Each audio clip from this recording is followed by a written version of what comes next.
Mga friends, tingnan nyo ang pusang ito. Oh. Pinagtatanggol niya yung amo niyang bata. Oh. Ayaw niyang paluin. Oh. Tingnan nyo. Oh. Oh, ito naman, ibon. Doon na siya kumawa ng kanyang panlungga doon sa traffic light.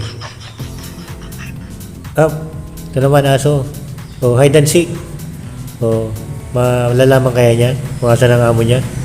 Oh, hanap. Hoy, naamoy niya, oh. Matalas ang pangamoy ng mga aso, eh. Oh, tingnan nyo. Oh, birthday cake. Ibang klaik sa birthday cake na ito. Ito naman. Oh, antuta. Pusang nagpunta doon. Oy, very good. Ngek. Kabayo.